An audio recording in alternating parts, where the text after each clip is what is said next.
누가복음 6장 39절로 49절의 말씀 봉독하겠습니다. 또 비유로 말씀하시되 맹인이 맹인을 인도할 수 있느냐? 둘 다 구덩이에 빠지지 아니하겠느냐? 제자가 그 선생보다 높지 못하나 무릇 온전하게 된 자는 그 선생과 같으리라. 어찌하여 형제의 눈 속에 있는 티는 보고 네 눈 속에 있는 들보는 깨닫지 못하느냐?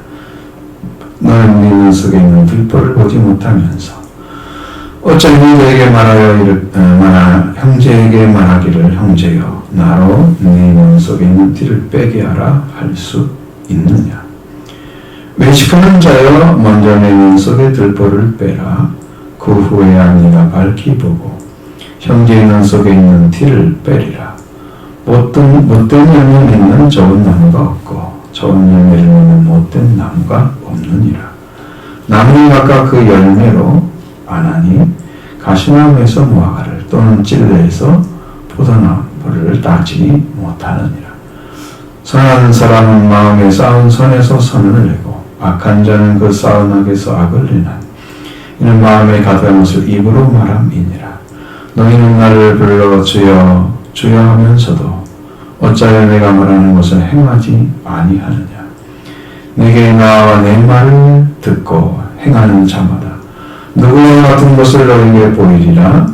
집을 질 때 깊이 파고 숫절을 반석에 놓은 사람과 같으니 큰 물이 나서 탕류가 그 집에 부딪히되 잘 지었기 때문에 능히 이동하지 못하게 하였거니와 듣거니하지 아니하는 자는 주쪽 없이 흙 위에 집 지은 사람과 같으니 탕류가 부딪히매 집이 곧 무너져 파괴됨이 심하니라 하시니라. 아멘. 평지수훈 세 번째 시간입니다.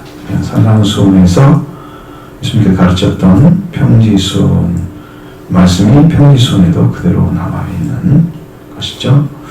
근데 평지수훈에 산상수훈에 들어있지 아니한 가르침도 평지수훈에서 말씀을 하고 있습니다. 그래서 짧은 문장 단문으로 처리가 됐어요.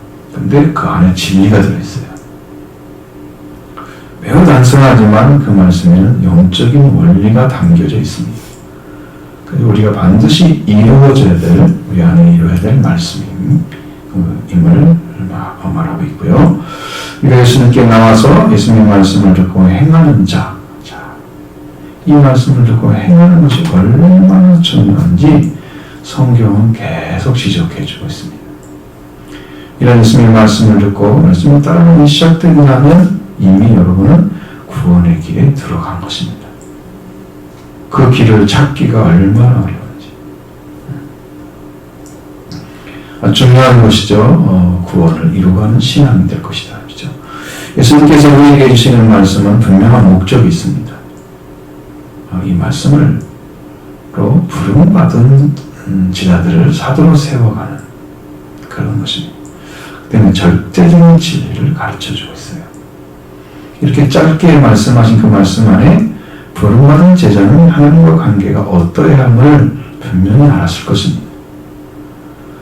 너희는 인도자가 되어야 하는데 눈먼 자는 인도자가 될 수 없으니 너희는 눈의 시력을 회복한 자가 되어야 한다. 라고 말씀하시죠. 39절 말씀 보시겠습니다. 또 비유로 말씀하시되 맹인이 맹인을 인도할 수 있느냐? 둘 다 구덩이에 빠지지 아니하겠느냐? 이렇게 말씀하십니다. 자, 보십시오. 이 말씀은 그리고 비유로 말씀하시기를 눈먼 자를 인도할 수 있느냐? 둘 다 구덩이 안으로 빠지지 않겠느냐? 이렇게 했어요. 반드시 비유는 꼭 전해줘야 할 말씀이 있는데 그것을 말을 하기가 세상의 말로 이해가 안 되니까 그 옆에 있는 것을 들어서 이렇게 이야기를 해줘서 그것으로 이해를 시키는 이제 그것이 비유입니다. 파라볼이라는 말은 옆에 두다 뜻입니다. 그러니까 옆에 있는 것을 원래는 여기 있고 진짜는 여기 있지만 그걸 말을 못하니 이걸 갖다가 다른 걸로 설명을 해주는 거죠. 예를 들어서 설명을 해주는 거예요. 하나님의 왕국에 대한 열매를 맺는다는 얘기를 해주고 싶은데 그걸 못 알아들으니까 씨를 가지고 씨 뿌리는 비유를 가지고 그걸 설명해 주는 거예요. 이 비유인데 오늘 이 말씀도 비유 가운데 많이 들어있다는 거죠.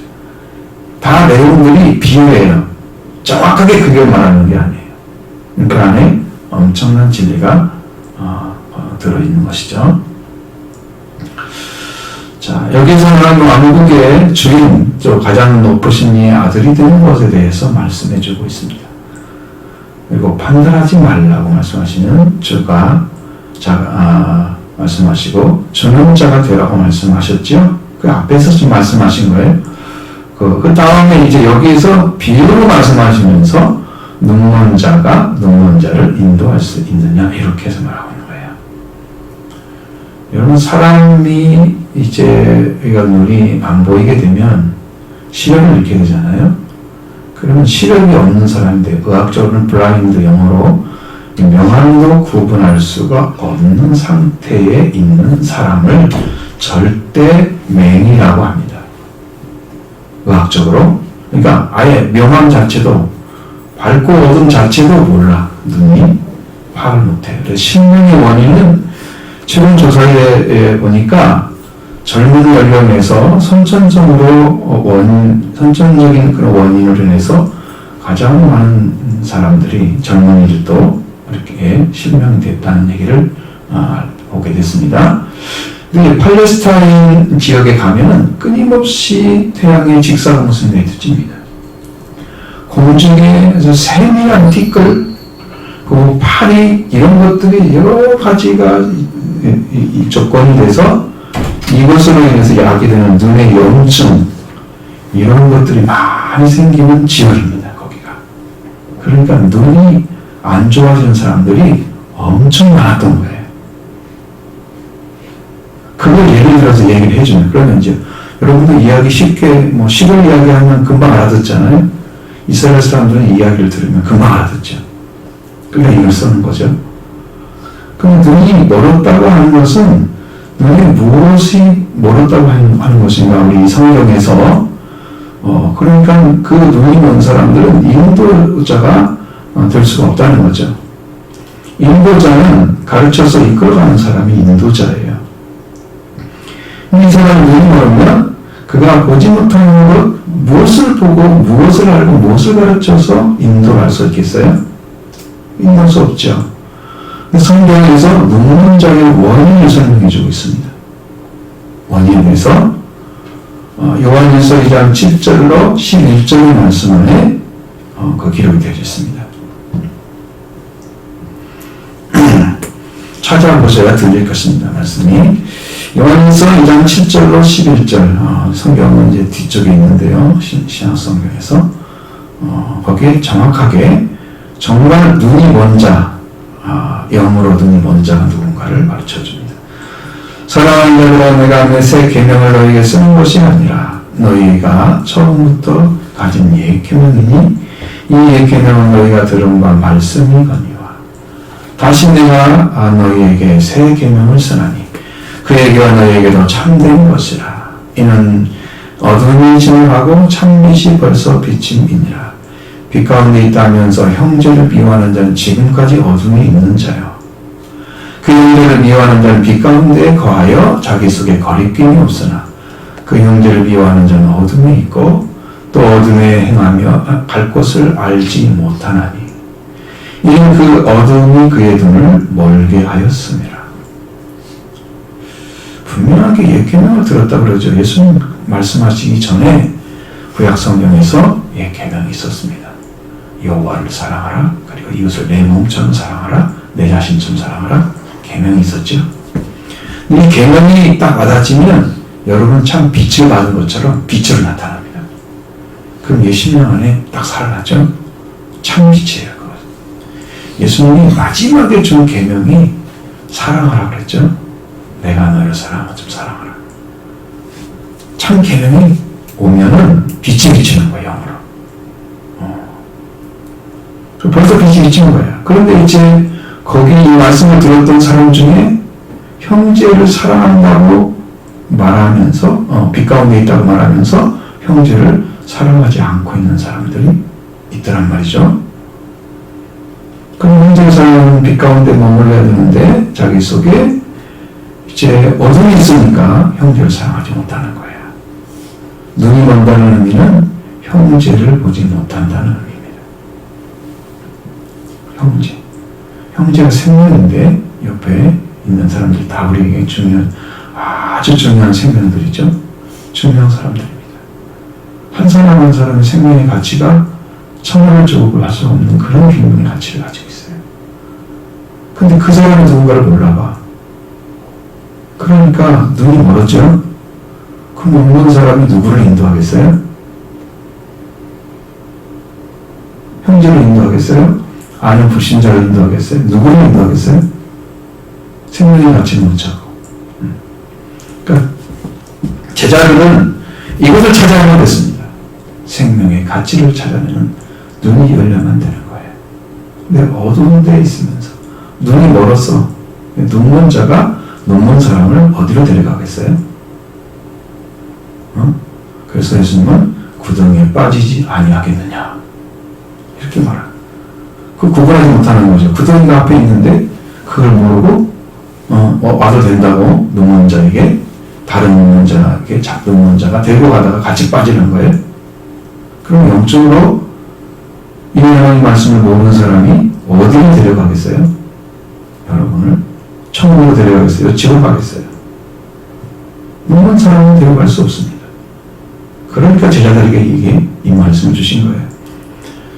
그런데 무엇이 눈을 멀게 하느냐? 그러면 어둠이 눈을 멀게 한다 그래요. 여러분, 어둠 속에 빛을 찾아낼 수 있습니까? 없죠? 어둠은 빛이 없기 때문에 어둠이죠? 그러니까 어둠 안에 있는 사람들은 아무것도 구분하지 못합니다. 예수님은 생명의 빛으로 오셨죠? 그럼 생명의 빛은 주님이 비춰져야, 주님의 빛을 비춰져야 여러분 눈이 열리는 거예요. 그러면 생명을 보게 되는 거죠. 그럼 생명 한 사람 한 사람이 얼마나 소중한 사람인지, 이 땅에서는 없어서는 안 될 생명인 것을 알게 되는 거죠. 그게 진리의 말씀인 거예요. 그러니까 이렇게 따라가야 돼요. 그러면 우리가 어두운 데 있다고 하면 여러분 어떻게 해결해야 됩니까? 문제는 빛으로 나가야지요. 자기 자신을 내어놓고. 그래서 그 예수 그리스도 안에 들어가야 됩니다. 그게 바로 회개죠. 회개를 통해서 이 문제를 해결하시길 바랍니다. 바로 그렇습니다. 40절 말씀 먼저 보겠습니다. 제자가 선생보다 끝없지 못하나 무릇 온전하게 된 자는 그 선생과 같으리라. 아멘. 이 말씀이 이렇게 됩니다. 제자가 그 선생보다 더 위는 아니다. 위이지 않다 말이죠. 모든 것이 갖추어진 자는 그의 선생과 같으리라. 성경에서 제자와 선생은 항상 가르치고 배우는 자의 관계를 말하고 있습니다. 제자는 예수님께서 직접 배우기 위해서 부름받은 자들 제자라고 합니다. 그 예수님께 부르시고 가르침을 받아서 선생과 같이 되어져야 배운 자죠. 예수님께. 그러면 세상의 지식을 배우려면 정말 지식을 잘 받아낼 수 있는 머리가 좋고 비상한 똑똑한 사람들을 불렀으면 얼마나 좋겠어요? 근데 예수님은 그런 자를 부르지 않았습니다. 바닷가에서 배를 띄우고 고기를 잡기 위해서 그물을 던진 자를 불렀습니다. 새가 남은 샘을 먹는 백성들에게 가장 힘을 받는 자를 불렀습니다. 그리고 이름도 없는 자들을 부르셨습니다. 성령의 제자로만 이름이 있고 알지도 못하는 자를 불러놨어요. 저는 이 성경을 읽으니까 알지 누군지 몰라. 예수님 어떤 관계에 있는지 모르는 자들도 있습니다. 도마처럼 50만은 제자도 불렀습니다. 예수님을 제자들과 장로들에게 넘겨줄 가룟유다도 제자로 불렀습니다. 정말 이 세상에서 엘리트, 제도 있는 그 제자들이 아니었습니다. 그럴 때는 이해력이 좀 부족하고 거칠고 조금 더 진솔할 수 있죠. 그런 제자들이었습니다. 이들을 잘 가르치는 것은 선생님이 해야 되는 거죠. 예수님이. 그 말씀을 따르는 제자들은 배우는 자리에 세워졌습니다. 이런 자도 예수님은 만찬을 하시고 목요일 밤을 돌아가시 전에 전날에 제자들의 발을 씻어주면서 말씀을 하시는 거예요. 요한복음 13장 12절과 17절에 말씀하시는데 그의 발을 씻으신 후에 옷을 입히시고 다시 앉아 그들에게 이르시되 내가 너에게 있는 것을 너희가 아느냐 너희는 나의 선생이라 또는 주라 하니 너희 말이 옳도다. 내가 그러하다. 내가 주와 선생이 되어서 너희 발을 씻었으니 너희도 서로 발을 씻어주는 것이 옳으니라. 내가 너희에게 행한 것 같이 너희도 행하게 하려 하여 본을 보였노라. 내가 진실로 너에게 이르노니 종이 주인보다 크지 못하고 본을 받은 자가 보낸 자보다 크지 못하나니 너희가 이것을 알고 행하면 복이 있으리라. 굉장히 높고 깊은 말씀이라 굉장히 진리가 있는데 예수님은 내가 주와 선생이 되어서 너희 발을 씻어줬으니까 너희도 서로 발을 씻어주는 것이 옳다 이렇게 말씀하시는 거예요. 이게 본을 보이기 위해서 그랬다는 거죠. 오늘 진실로 너에게는 종이 주인보다 크지 못하고 오늘 받은 자가 보낸 자보다 크지 못하는 것을 알고 행하면 복이 있을 것이다. 여러분 이건 굉장히 높은 진리예요. 해석이 잘 안 됐거든요. 종은 주인보다 크지 못합니다. 다 알고 있죠. 본의를 받은 자가 보낸 자보다 크지 못합니다. 이것도 알고 있죠. 그래서 예수님이 주와 선생님이지만 이것을 행했다는 거예요. 꼭 보냄받은 자처럼. 꼭 배워야 될 사람처럼 예수님이 보내보여서 그럼 우리가 그걸 따라서 그 예수님께 배우면 우리가 누가 같아요? 선생과 같고 주와 보낸 자와 같은 거죠. 그 자리에 세워진 자인 것을 알고 행하는 사람이 복이 있다. 이 말씀이었거든요. 높은 진리죠. 자, 주인이 되었으니 종의 발을 씻어줬으면 그 종이 주인과 같은 자리에 있는 것입니다. 그리고 예수님이 그렇게 하는 거죠. 성장해 가는 것입니다. 그리고 예수님이 요한복음 13장 34절 35절 말씀에 새 계명을 주는 거예요. 그들에게 너희는 서로 사랑하라. 내가 너희를 사랑하는 것 같이 사랑하라. 그러면 너희가 모든 사람이 너희가 너희 제자인 것을 알게 될 것이다. 사랑의 회복을 허락해 주시는 거예요. 그 사랑의 회복을 받고 저희들의 삶을 살아가라고. 자, 원래 마세테트라는 그 제자의 원어는요, 재생하는 자입니다. 선생의 삶을 재현해내는 사람이 제자예요. 그러니까 선생과 같이 되지 않으면 제자가 아닌 거예요. 원래 원어를 알고 있습니다. 자, 주님은 이제 다시 말씀하십니다. 진실로 밝은 눈을 가져야 형제 눈 속에 있는 티를 빼게 되리라고 또 말씀해 주고 있습니다.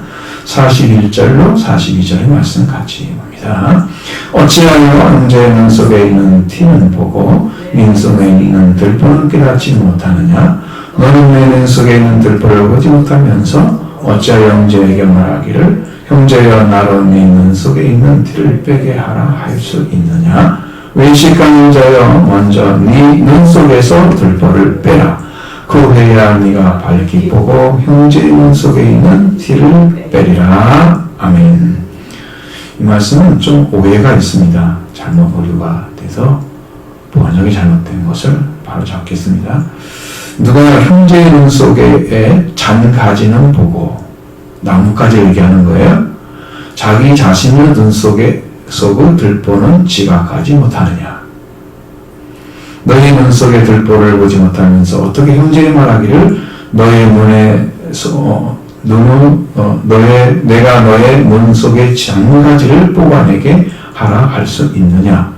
위선자여 첫째로 너의 들보를 빼고 그때 분명히 보고 형제의 눈 속에 잔가지를 뺀다. 이런 말씀입니다. 빼리라는 것도 아니고 그냥 평소문이에요. 자, 이 말씀 보십시오. 장가지와 들보 차이죠? 이게 무슨 의미인가요? 이제 비유는 그 비유가 말씀드렸죠. 앞에서 다 비유하는 비유입니다. 이것은 장가지는 작은 결정을 의미합니다. 작은 결정. 들보는 판단하는 자를 가리킵니다. 자, 작은 결정을 가진 자를 판단하는 자가 판단을 하고 있습니다. 자기도 그대로 판단받을 건데 판단하면 판단하는 자는 판단의 근거가 있을 거예요. 누구를 바라보면서 누구는 어떠고 또 막 얘기를 해. 본 것도 아닌데 들은 것도 막 자기가 아는 것처럼 얘기해. 다 동의하는 거죠. 판단하는 거죠. 그 판단이 기준이 온전치 않으면 그 사람이 정죄가 되는 거잖아요. 아주 나쁜 사람이 돼버리잖아요. 근거가 분명해도 성경은 정죄하지 말라고 그랬죠. 할 수가 없는 건데 그걸 막 하는 거죠. 왜냐하면 용서를 해줘야 하기 때문에 그런 거예요. 모든 사람은 용서받아야 할 대상이기 때문에. 그걸 판단하지 말라고 하죠. 그 판단하는 판단이 들보입니다. 내가 지금 판단하고 있으면 지금 들보를 가지고 있는 거예요. 그래서 여러분이 생명을 사랑하고 용서하고 그를 위해서 기도하시는 사람이면 들보가 없는 사람이에요. 판단하지 않죠? 하나님께 용서를 빌죠? 잘 되게 해달라고 축복을 빌죠?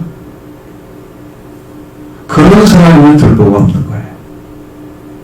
나머지는 다 들보가 눈에 크죠.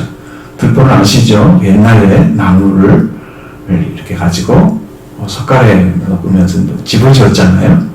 그 들보가 크게 보여지잖아요. 근데 나무의 장가지는 아주 작은 거잖아요. 그죠? 근데 참 결정한 사람. 자기는 아무것도 보지 못해 들보가 눈에 가려가지고 이걸 빼내야지 눈이 이 작은 가지, 이 장가지가 있는 걸 보고 뺄 수가 있는데 자기 것은 보고 왜 상대 것만 보느냐는 거죠. 자기의 결정을 보이지 않고 상대뿐만 보여요. 여러분 비판 잘하는 사람들 보시면 대부분이 어떤 사람들이 자기는 괜찮고 저 사람 아주 나쁜 사람으로 매도를 하잖아요. 항상. 그죠? 그래서 싸우죠. 성경의 말씀으로 전혀 다른 삶을 여기서 볼 수가 있죠.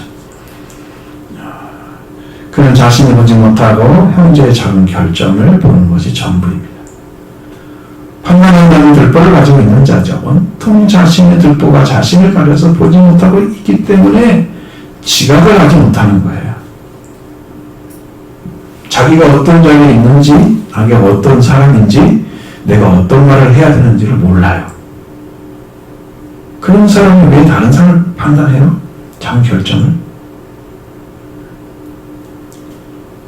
판단이 아니라 용서하는 마음이 있다면 자신을 보는 사람이에요. 나도 이렇게 생각하고 있는 죄인인 것을 알기 때문에 자신을 보는 겁니다. 판단은 무서운 죄입니다. 예수님의 눈 속에 장가지를 눈 속에 들보를 보지 못하면서 어떻게 형제의 말하기를 내가 당신의 눈 속에 장가지 장 결정 뽑아내라고 할 수 있느냐고 물으셨습니다. 자신의 판단을 자신이 판단하는 그 판단은 가장 큰 결정인데 그 결정을 가지고 다른 사람의 장가지 작은 결정을 뽑아내겠어요? 자기는 더 나쁜데. 우리말에 보면 속담의 기억은 아시죠? 뭐가 기억나요? 재무된 개가 똥무된 개에게 나무른다. 기억나시죠? 그것보다 훨씬 더 용용하게 말씀하신 거예요. 그래서 여러분 이러한 자는 예수님이 뭐라고 부르냐면 위선자라고 부릅니다. 겉으로는 진실하게 보여지고 착하게 보여지고 아주 괜찮은 사람처럼 보여지는데 그 속에는 사람들을 아주 못살게 구는 들보가 숨어져 있는 거죠. 분명히 자기 눈 속의 들보를 먼저 빼야 됩니다. 이 들보를 빼는 것은요, 회개를 빼는 것입니다. 그래야 형제의 약한 점도 다 보완해서 좋은 사람 되게 할 수 있어요. 하나님의 사람이 되게 하지. 이렇게 가셔야 됩니다. 그래야 위선자가 안 되죠. 자, 만약에 들보를 안 빼고 그대로 가면요, 영원히 들보를 가지고 있는 자기는 못 보고 다른 사람만 비판하다가 멸망받을 것입니다. 지옥에 가야 됩니다. 또 못된 영향력은 좋은 나무가 없다고 말씀하시면 43절 44절 말씀 같이 봅니다. 못된 열매 맺는 좋은 나무가 없고 또 좋은 열매 맺는 못된 나무가 없느니라. 나무는 각각 그 열매로 아나니 가시나무에서 무화과를 또 진리에서 포도를 따지 못하느니라. 아멘. 이 말씀이 이렇게 됩니다. 이런 말씀이죠. 쓸모없는 열매를 맺는 좋은 나무가 없고 반면 좋은 열매를 맺는 쓸모없는 나무도 없다. 나무는 각각의 자기의 자신의 열매로부터 알게 되나니 가시나무에서 무화과를 가시덤불에서 포도를 모아들이지 못하느니라. 우리 성경과 많이 다르죠? 쓸모없는 열매를 맺는 좋은 나무가 없다. 좋은 열매를 맺는 쓸모없는 나무도 없다. 너무 확실한 것입니다. 쓸모없다는 것은요, 쓸만한 가치가 없는 것을 말하는 거예요. 전 여러분 쓰려고 하면 우리가 열매를 고를 때, 여러분 가서 무슨 열매를 고르러서 사옵니까? 과일을? 다 쓸모없는 거 있는 거 사오죠? 먹을 만한 거. 먹을지 못한 가시나무 열매를 사옵니까? 안 사오지. 그런 건 없죠. 그런 사람은 없을 것입니다. 이게 쓸모없는 거예요. 쓸만한 가치가 있는 열매를 맺어야 그것이 하나님께 유익한 거예요. 하나님이 먹도록 처음부터 창세기 2장에서 말씀해 주셨어요. 우리가 열매를 맺고 그 열매를 좋은 열매를 맺고 그 좋은 열매 먹기 좋고 보기에 좋은 나무로 나게 하셔서 그 실과랑 그 과일을 먹게 하셨어요. 그 창세기 2장에 기록되어 있습니다. 그러니까 쓸모없는 열매를 맺는 좋은 나무는 없어요. 사람에게 유익을 주는 열매를 맺는 좋은 나무입니다. 쓸모없는 나무는 사람에게 유익을 주는 열매를 맺지 않습니다.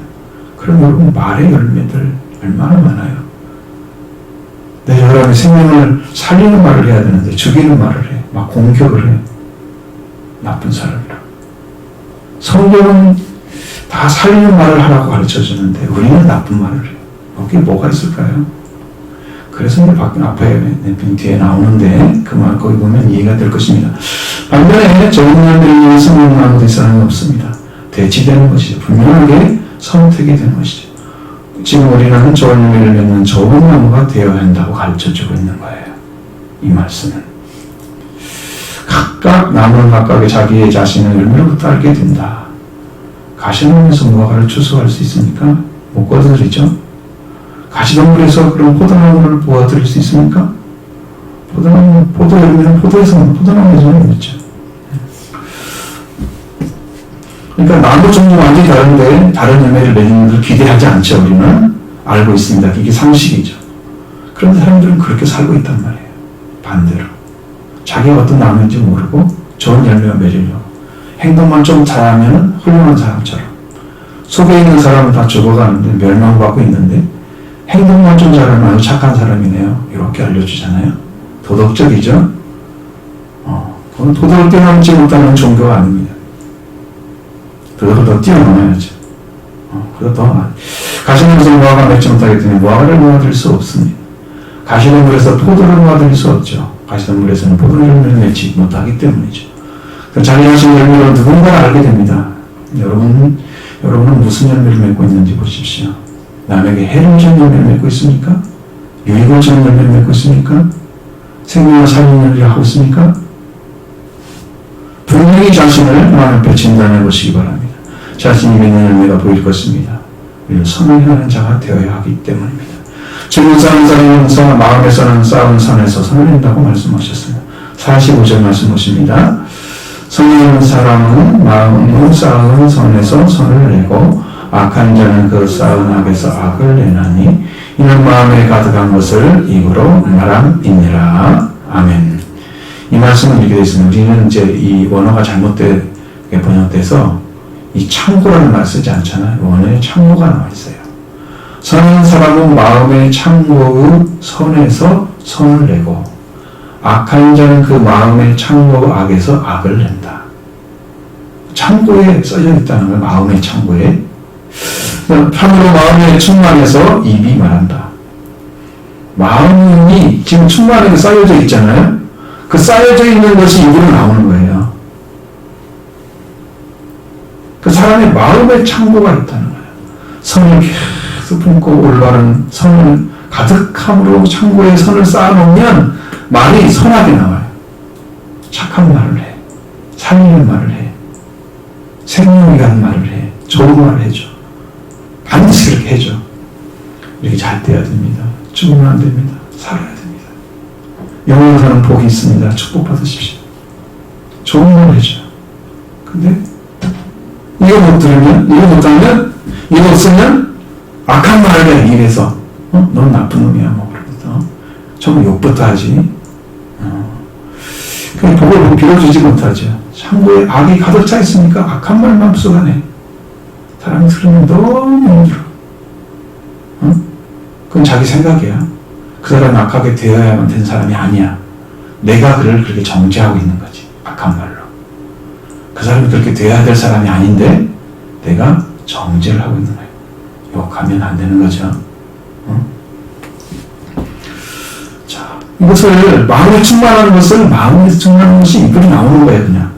그러면 로마서 15장 4절에서 바울이 이렇게 했습니다. 이런 말씀하십니다. 바울을 통해서 내 형제들아 너희가 스스로 선함이 가득하고 모든 지식이 넘쳐서 서로 권하는 자임을 나도 확신하나. 여기 선함이 가득하잖아요. 채워져 있어요. 그러니까 바울이 가서 이 얘기를 하면 사람들 마음속에서 내가 어떻게 바울을 도울까 선교하라고. 이 말을 해줘. 그러니까 그 마음에 가득 찬 걸 말하고 있는 거죠. 서로 권한다. 뭐든지 차서 선함이 가득한 사람, 선이 충만한 사람을 하고 있습니다. 그리스도인은 다 이렇게 선이 충만한 자로 변화되는 사람이에요. 그 길을 걸으라고 말씀하시죠.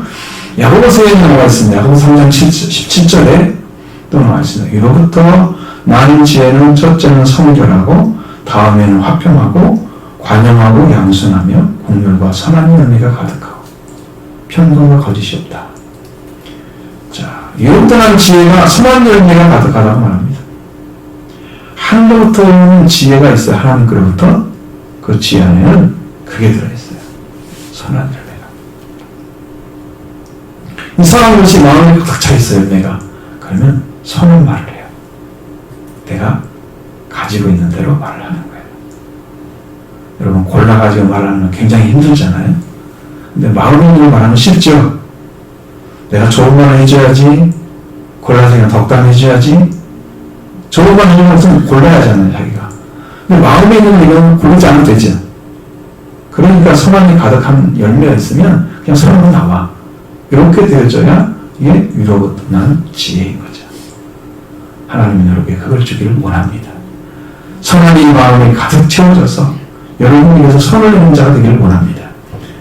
그 제자들에게 말씀하시는 거예요. 지금 그렇게 자라기를 원하시기 때문에 이 말씀을 주신 것입니다. 그리고 이제 이 마지막으로 듣고 행하는 자에서 말씀해 주고 있습니다. 45절, 46절, 47절 말씀 보십니다. 너희는 나를 불러 주여 주여 하면서도 어찌하여 내가 말하는 것을 행하지 아니하느냐. 내게 나와 내 말을 듣고 행하는 자마다 누구와 같은 것을 너에게 보이리라. 아멘. 예수님 부를 때 우리가 주님이라고 부릅니다. 퀴리오스라는 단어는 주여, 주님, 주인이라는 말이죠. 원래는. 내가 말하는 것을 행하지 않는다. 여러분, 그러면서 내 말을 듣고 행하는 자마다 누구와 같은 걸 너에게 보이리라 말씀하셨습니다. 너희는 나를 불러 주님, 그래, 그렇게 하고, 이렇게 딱 친 다음에, 누가 내가 말하는 이것을 행하지 않느냐.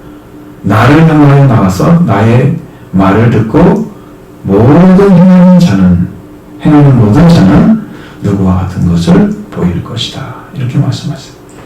여기서 주의해야 될 한 가지는요, 여러분이 예수님을 주님이라고 부르면 여러분이 종으로 사셔야 한다는 거죠. 사도 바울은 예수 그리스도의 종, 나 바울아. 이렇게 자기를 종이라고 그랬습니다. 종의 자리에 쓴 사람은 주인의 말을 듣죠. 예수님의 말씀을 아무리 들어도 자기가 주인의 자리에 서 있으면 자기 마음대로 살아요. 예수님이 주인이면 예수님의 말씀을 들어야 할 종이 되어버린 내가 종이 된 사람만 말씀을 살고 내가 종이 안 되면 내 마음대로 살아요. 예수님을 주인으로 영접하셔야 됩니다. 그게 신앙인 거예요. 그래서 말씀을 안 따라가면 성경 가르침 받아서 뭘 하려고요? 예배 드려서 뭐 하게요? 안 따라가려고 하면서 왜 배워요?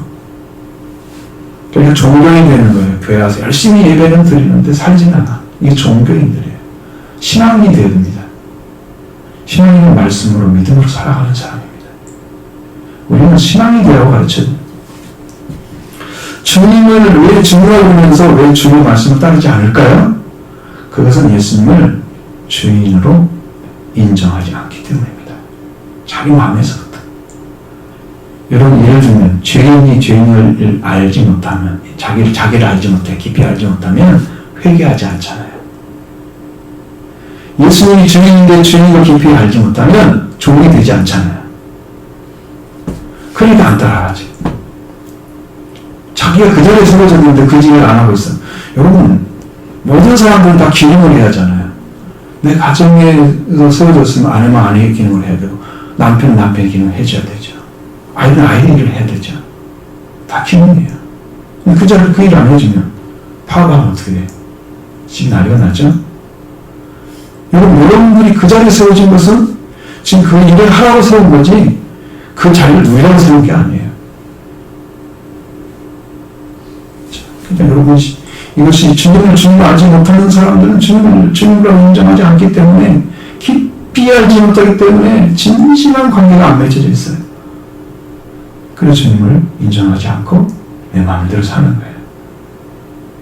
말씀은 그냥 잊어버리고 주인의 말인데 주인의 말로 안 듣는 거예요.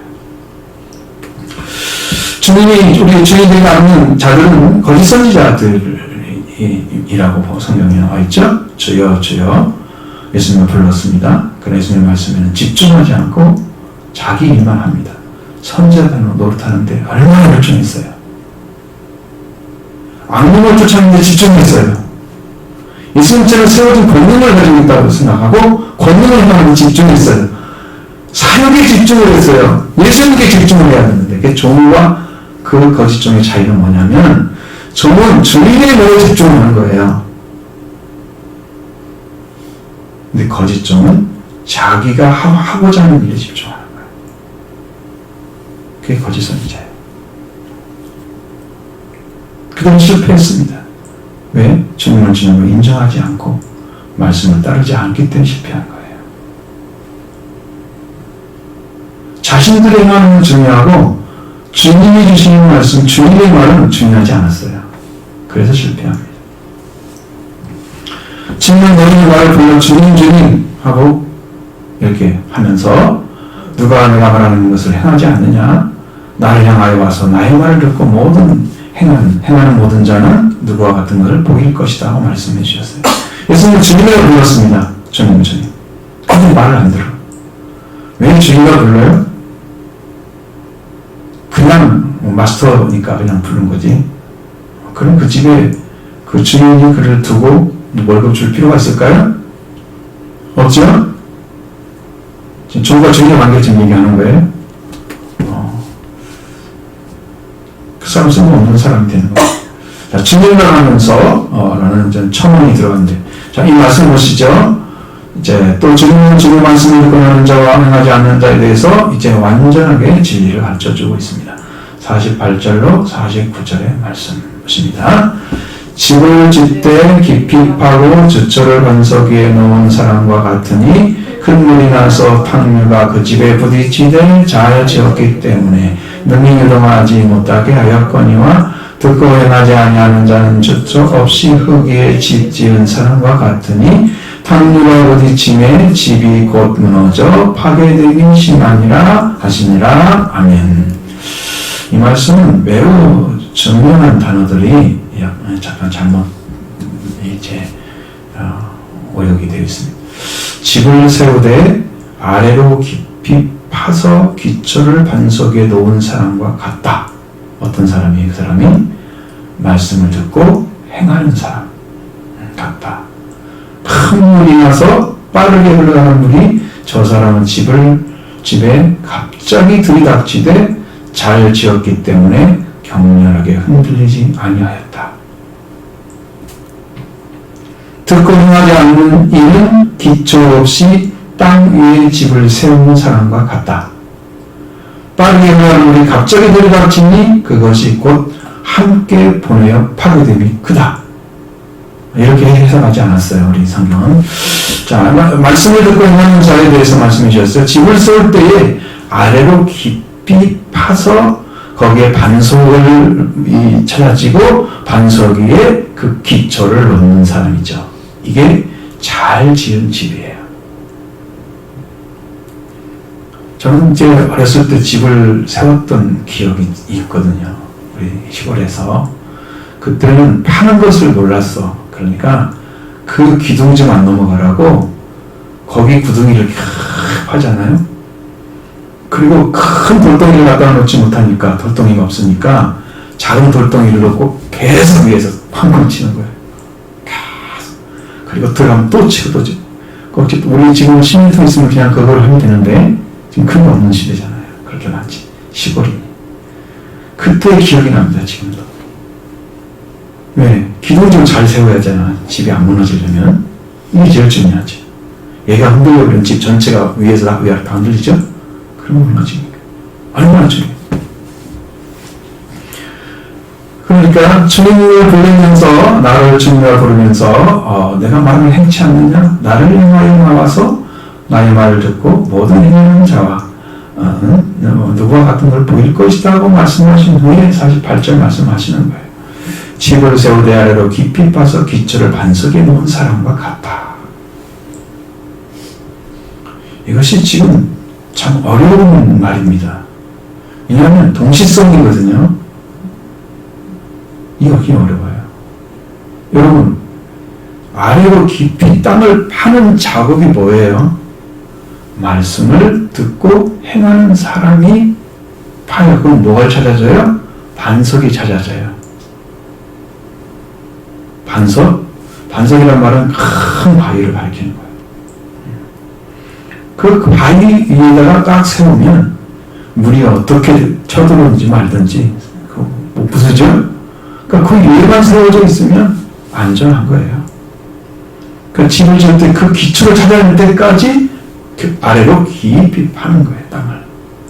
지금은 어떻게 해요? 저희 교회를 지을 때도 2010년대 지을 때도 여기도 깊이 팠어요. 대개 이제 한 3m 정도 파가지고 거기에다가 시멘트를 쫙 합니다. 무너질 가능성이 별로 없죠. 바닥은 무너지잖아요. 위에서 무너지면 무너졌지. 왜? 그 정도 깊이인데 거기다 흙도 한 번 더 넣었어요. 중간에. 뜯고 또 갔어. 무너질 리가 없어요. 깊이 파지 않으면 기초가 없는 거예요. 여러분의 신앙이 커지려면 말씀을 듣고 행하면서 난 기쁨으로 살아야지 이렇게 달려가서 여러분이 같이 가면 여러분도 그 파지는 거예요. 땅이. 뭘 찾아져요? 반석이 찾아지는 거예요. 그때.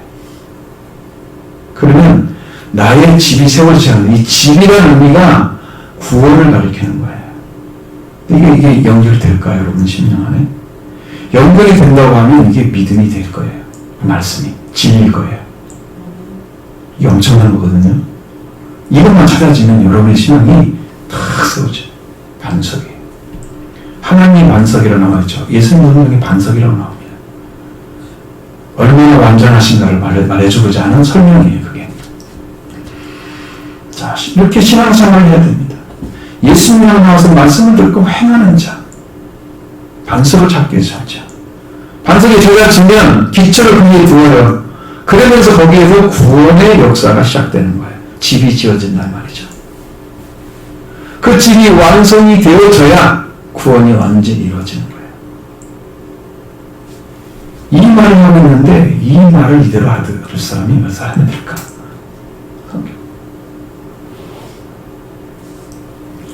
자, 예수님 안에서 나와서 그 말을 듣고 말씀을 행하는 사람은 자신의 집을 지을 기초가 아래로 깊이 빠서 기초를 반석에 세우는 자이다.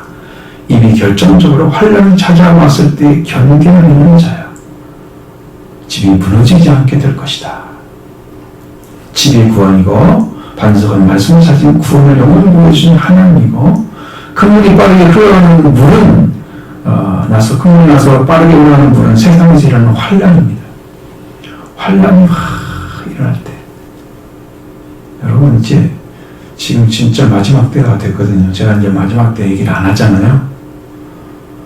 이것은 이제 종말이라는 점에서 종말 중에 종말이에요. 최종적으로 이제 언제는가는 하나님께서 말씀하시지 않았기 때문에 모르지만 이 땅이 이제 멸망을 받게 될지도 모르죠. 하나님께서 멸망을 시킬 거예요. 성령대로 가면 이게 모든 환란들이 많이 일어날 거예요. 그때가 지금 아주 가까워졌습니다. 이게 지금 탕류가 흘러간다는 말이 그게 지금 환란을 말하는 거예요. 마지막 때 환란을 가리키는 거예요. 자, 49절에 탕류라고 나오죠? 이 탕류라는 말은 여기 어디서 기원을 했냐 그러면 이스라엘에서 기원하겠습니다. 이스라엘은요 건조한 지역이었습니다. 비가 왔다 오면 보통 상황은 폭풍을 동반해서 단기간에 집중적으로 쏟아지는 거예요. 건조한 땅은 그렇게 많이 비가 와요. 그런 식으로. 그 때문에 산에서 지물이 막 흘러내려오죠. 그럼 사람들이 살고 있는 집을 막 쳐버려요. 이렇게 해서 무너진 집이 굉장히 많았어요. 그 당시. 예수님 이걸 착하는 거예요. 이걸 알고 있는 사람들이 알고 있죠. 그러니까 탕류가 날아오면 그냥 그 잘못 지은 집들을 다 넘어져. 그때 반석에 지었느냐 아니면 땅에 지었느냐가 결정적으로 나타나기 시작해요. 예수님이 땅에 오실 때 그게 나타나게 될 것입니다. 그럼 그때가 얼마 안 남았어요. 너무 가까우니까 말을 안 듣는 거예요, 지금은. 폭풍 전야에 조용하잖아요. 폭풍 전야. 지금 태풍이 오면 태풍 전야. 지금 그런 시기입니다. 큰 물에서 빠르게 흘러가는 집, 저 사람 집에 다 들이닥쳤습니다. 근데 흔들리지 않았죠? 집어 기초를 반석에 놓았기 때문에 이건 잘 지은 집이다. 그래서 그런 거예요. 여러분 잘 짓기 바랍니다. 우리 집 잘 지어야 됩니다. 집의 기초를 반석에 놓은 사람이죠. 이 세상을 구원하는 반석이신 하나님, 하나님이 이 세상에 하나님이 그리스도와 살아계신 하나님의 아들로 이 땅에 태어나셨죠. 하나님의 아들이라고 말씀하시는 바로 그 예수 그리스도가 반석이 되어주면 여러분 영원히 영구하게 어떤 환난도 다 이기게 될 것입니다. 하나님이 그걸 보호해 주십니다. 약속해놨어요. 여러분 살 길은 예수 그리스도를 믿는 것입니다. 심판자이기 때문에 그를 믿으면 심판을 받지 않습니다. 그를 안 믿고 생각하면 심판을 받습니다. 말씀을 믿고 들어오는 길을 이렇게 열어주고 있는 거예요. 근데 반석의 집을 지은 사람은 생명의 환난에 격렬하게 흔들리지 않는다. 조금 흔들리죠? 그러나 넘어지지 않습니다. 흔들리지 않는 신앙 고백에 대해서 이렇게 말합니다. 시편 16편 8절에 내가 여호와를 항상 내 앞에 모시며 그가 나의 오른쪽에 계심으로 내가 흔들리지 아니한다. 주님이 하나님이 여러분의 오른쪽에 계시면 흔들리지 않습니다. 시편 21편 7절에 왕의 여호와를 의지하니 지전하신 이의 인자함으로 흔들리지 아니하리로다. 그분은 여호와를 의지하기 때문에 지전하신 이의 인자하심 때문에 내가 흔들리지 않아요. 흔들리지 않는 거예요. 여러분 하나님과 함께 계시면 여호와를 의지하면 여호와께서 여러분은 흔들리지 않고 요동치 않고 영원히 붙들어 주시는 은혜 가운데 들어갈 줄로 믿습니다. 시편 62편 2절에 오직 그만이 나의 반석이시오 나의 권이시오 나의 요새이시오 내가 크게 흔들리지 아니하리로다. 여러분 격렬하게 흔들려요. 이 땅에 혼란이 일어나면 여러분 요동치지 않은 사람이 있어요. 마음에서 얼마나 큰 문제인가요? 작은 일만 생겨도 난리가 나잖아요. 근데 그게 방송에서 난리가 한번 나와봐요. 어떻게 재난방송 하나 나와도 뭐 무서워하잖아요. 그럼 그때가 되기 전에 그때가 되었을 때 내가 준비를 미리 해놔야죠. 이렇게 합니다. 여호와가 나의 반석이고 구원이고 요새이기 때문에 내가 흔들리지 않습니다. 자, 그리고 시편 27장 3절에 군대가 나를 대하여 진칠지라도 내 마음 두렵지 않고 전쟁이 일어나서 나를 치료할지라도 나는 여전히 태어나리로다. 여기는 태어나리로다. 옛날 성경은 아니어나리로다. 근데 지금 언어로 보니까 이것도 안심하리로다. 그렇게 나와있어요. 여전히 태어나리로다. 이 말이 계속 믿고 있으면 전혀 문제가 되지 않는다는 거예요. 우리는 하나님 안에 들어가 있으면 우리는 넉넉히 승리할 줄을 믿습니다. 군대가 나를 진칠 줄 알면 두렵지 않고, 여러분 군대가 진치는 보여. 옛날 군대를 말하는 거예요. 옛날에는 군인들이 막 와가지고 진을 치고 거기에 군대를 꾸리잖아요. 크게 진영을 갖춰서. 그 쳐들어만 가봤지. 나를 치려 보네. 이런 것을 알면서도 내가 거기에 대해서 두렵지 않아. 하나님 나를 지켜준다는 걸 확실하기 때문입니다. 확실하기 때문에. 너무나 완전하신 하나님을 믿고 있기 때문에 그렇게 하는 것입니다. 시편 10장 1절에 여호와는 나의 빛이여 나의 구원이시여 내가 누구를 두려워하리요. 여호와는 내 생명의 능력이신 내가 누구를 무서워하랴 고백하고 있습니다. 하나님이 여러분과 함께 계시게 되면 여러분은 두렵지 않을 것입니다. 나의 빛이고 나의 구원의 능력이기 때문에. 그만 있으면 불이 나를 태우지 못하고 물이 나를 침범치 못할 것입니다. 여러분을 지켜줄 줄을 믿습니다. 자, 구원 되신 여호와를 분명히 고백하는 그런 시편의 말씀도 있고요. 자, 여기에서 이제 하나님과 관계가 끊어질 수 없는 신앙에 대해서 말씀하시면서 49절에 듣고 행하지 않는 이는 기초 없이 땅 위에 집을 세운 것 같다. 빨리 흘러가는 물이 갑자기 들이닥치니 곧 그 함께 보내어 파괴됨이 크다. 뭐가 함께 보내었는가 그랬더니 물이 막 들이닥치니까 뭐가 쳐져요? 그 당시에 땅이 유실되잖아요. 그러면 집안에 있는 물건이가 뭐가 함께 보내지잖아요. 그래서 무너지죠? 파괴되는 거죠. 이게 흙위에 지은다. 집이에요. 그 말을 하고 있는 거예요. 이 말씀을 하는 신앙인은 집을 세워가는데 아래로 깊이 파서 반석을 발견하고 반석 위에 자신을 완전히 구원자로 맡겨버리는 기초가 세워진 사람입니다. 하나님이 그리스도와 하나님의 아들로 오신 예수 그리스도의 구원을 받아들인 사람이에요. 예수 그리스도를 나의 반석을 받아들인 사람이 이렇게 살아갑니다.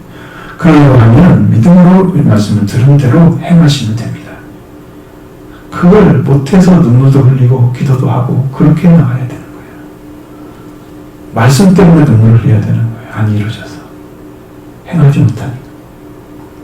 이렇게 하면 신앙이 깊어지고 그리스도, 하나님의 아들 예수 그리스도 그분이 여러분의 반석이 되어주셔서 예수님을 발견하게 되죠.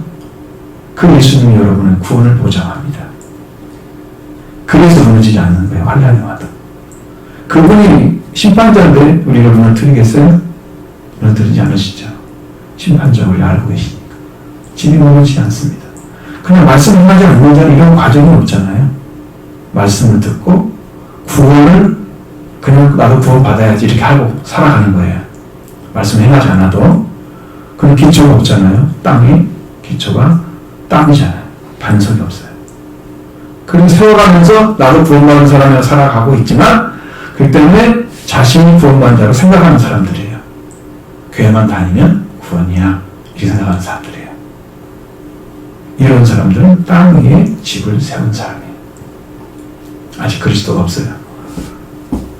그렇게 집을 지어갑니다. 그러나 빠르게 흐르는 물이 갑자기 들이닥쳐서 오게 되면 함께 보내다 확인이 심합니다. 물이 흘러가는 물이 진흙탕물이라고 말씀드렸죠? 그 진흙탕물이 확 덮치는 거예요. 그 땅에 지은 집이 빠르게 물이 갑자기 들이닥치니까 그 기반이 약하잖아요. 흙이. 네. 그래서 그것을 흙을 갖다가 누실시켜버려요. 물이죠? 그 진흙탕물이 갑자기 들이닥치니까 땅이 깎여나온 상태에서 하면서 집이 한쪽이 무너지면 다 무너지죠. 그래서 파괴되기 심하니라. 회복이 안 된다는 의미입니다.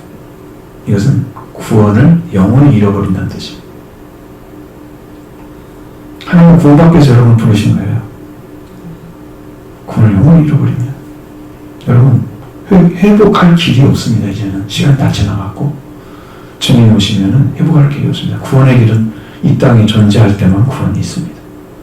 창세기처럼 연옥이 없어요. 성경에 연옥이란 말이 없어요. 그건 다 지어낸 얘기입니다. 옥이란 말이 있긴 해요. 근데 거기에 연옥이란 말이 잘 안 해요. 베드로전서 3장 19절에 그러니까 우리는 여기서 결정되는 거예요. 이 짧은 생애 가운데 내가 천국에 들어갈 수 있는지 지옥에 가는지 결정이 되는 거예요. 얼마나 중요한 시간들이에요. 이 시간 하루하루가.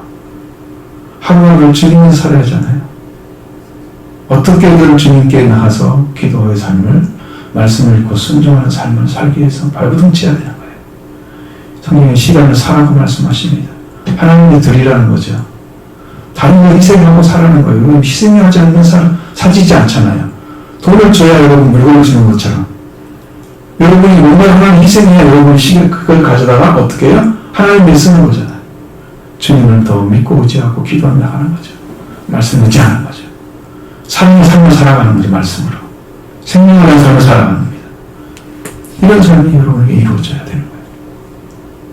그래서 우리는 그 어찌 높은 물이 내려올 때 그때도 굳건하게 서고 나의 구원은 영원히 지켜지며 하나님의 영광 속에 들어가게 될 것입니다. 이런 축복은 이 성경에 너무 많이 나와 있으니 여러분 이런 길을 걸으셔야 됩니다. 이게 구원을 얻는 거예요. 그 집이 무너지면 구원을 잃어버리는 거예요. 집이 안 무너지면 구원이 지켜지는 거예요. 모든 사람은 다 구원받기 위해서 존재하고 있는 이 땅에 다 집을 짓는 자예요. 근데 교회 다니는 사람들은 말씀으로 집을 짓는데 근데 교회 다니면서도 말씀으로 집을 안 지으면 그 세상에 교회 안 나온 사람은 똑같이 집을 받는 거예요. 그럼 얼마나 두려워요. 저는 때로는 이제 여러분들 이렇게 또 지나가는 사람 보면서 저 사람은 천국 갈까 지옥 갈까 막 이렇게 생각해요. 저는 이미 구원을 받은 걸 확정하고 있기 때문에 저는 이미 다 이루어져 있어요. 말씀. 그러니까 저는 확실해요. 누가 칼로 찌르서 나는 그거 확실하니까. 이 구원을 분명히 알고 있는데 저 사람은 멸망받을 건 분명히 보이는데 새로운 일을 하고 있어. 얼마나 가슴이 타는지. 진짜 만나서 이야기할 수 있다면 막 하고 싶어요. 이 멸망길을 왜 가는지. 이 생명의 길이 있는데 이걸 찾아야 되는데 가슴이 타죠. 아마 이 마음 아는 사람은 그래도 예수님 사랑하는 사람일 거예요. 제 마음을 아는 사람은 이 길을 다 걸어봤기 때문에 이제 그걸 말씀드릴 수가 있죠. 주님 주신 대로 여러분의 말씀을 전하는 것입니다. 자, 여러분 그래서 집이 무너지면요 다 무너지는 거예요. 완전히 이제 자기 인생 실패해요. 무너지지 않는 집 지으셔야 되죠. 말씀에 순종하시기 바랍니다. 따르는 삶을 찾으시기 바랍니다. 어떻게든 따라가려고 노력하셔야 됩니다. 안 되면 와서 물어보십시오. 어떤 게 길인지. 어떻게 해야 내가 구원을 받는지. 인생을 어떻게 살아야 되는지. 분명한 길이 있는데 전 하나님 주신 게 분명히 있기 때문에 그런 거죠. 여러분이 뭘 자랑하고 뭐 알려주려고 그런 게 아니에요. 제가 설교를 잘하려고 노력하지 않습니다. 여러분이 뭐 감동스럽게 해서 재밌게 해주려고 하지 않습니다. 진리를 전하기 때문에 좀 팍팍하고 힘들죠. 근데 이 말씀이 여러분에게 들려지기만 하면 여러분이 영이 살게 될 것입니다.